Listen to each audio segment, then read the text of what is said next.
రాష్ట్రంలో బీడీ పరిశ్రమలో పనిచేసేటువంటి బీడీ కార్మికులకు, చాకర్లకు, బట్టి, చాటన్, టేకేతరులకు ప్రతి 2 సంవత్సరాలకు ఒకసారి బీడీ యజమానులు కార్మిక సంఘాలతో మూల వేతన ఒప్పందం, కమిషన్ రేటు ఒప్పందం చేసుకోవాల్సి ఉంటుంది.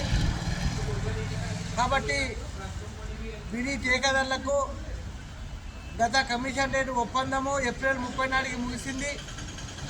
కాబట్టి పెరిగే ధరలకు తట్టుకోవడం కోసము బీడీ టేకేదారులకు కమిషన్ రేటు పెంచాలని మా తెలంగాణ బహుళజన బీడీ టేకేదార్ యూనియన్ డిమాండ్ నోటీస్ ఇచ్చినటువంటి ఫలితంగా, ఇతర కార్మిక సంఘాలు ఇచ్చిన ఫలితంగా యజమానులు కార్మిక సంఘాలతో చర్చలు జరిపి చర్చలు సఫలమయ్యాయి. 1000 బీడీలకు ప్రస్తుతం ఉన్న ₹22.60 మీద అదనంగా ₹6 పెంపుదలకు బీడీ యజమానులు కార్మిక సంఘాలతో ఒప్పందం చేసుకోవడం జరిగినది. అదేవిధంగా బీడీ కార్మికులకు మే 7వ తారీఖు నాడు హైదరాబాద్లో జరిగిన చర్చల ఫలితంగా 1000 బీడీలకు ఉన్న వేతనం మీద ₹6 అదనంగా పెంపుదలకు ఒప్పందం చేసుకోవడం జరిగినది.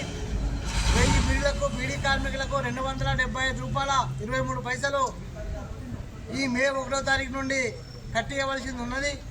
బీడీ ప్యాకర్లకు ఉన్న వేతనం మీద ₹4,500 అదనంగా పెంపుదలకు ఒప్పందం చేసుకోవడం జరిగినది. అదేవిధంగా నెలసరి ఉద్యోగులకు, బట్టి తదితర కార్మికులకు కూడా ఉన్న వేతనం మీద ₹2,200 అదనంగా పెంపుదలకు ఒప్పందం చేసుకోవడం జరిగినది. ఇవి 2%, 5% బోనస్ అన్ని కలుపుకుంటే దాదాపు 2,500 వరకు పెరిగినట్టు. ఈ ఏవైతే బీడీ పరిశ్రమలో అన్ని కేటగిరీలకు పెరిగినటువంటి వేతనము మే 1వ తారీఖు నుండి బీడీ యజమానులు కార్మికులకు చెల్లించవలసి ఉంది.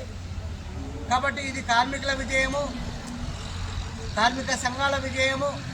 ముమ్మాటికి BLTU తెలంగాణ బహుళజన బీడీ కార్మిక సంఘం, తెలంగాణ బహుళజన బీడీ టేకేదార్ యూనియన్ విజయంగా భావిస్తూ ఈరోజు నిజామాబాద్ జిల్లా మోస్రా మండల కేంద్రంలో దేశీయ బీడీ కంపెనీలో బీడీ ప్యాకర్లు లైక్ చేయండి, షేర్ చేయండి, సబ్స్క్రైబ్ చేయండి. మరిన్ని వీడియోల కోసం బెల్ సింబల్ పై క్లిక్ చేయండి.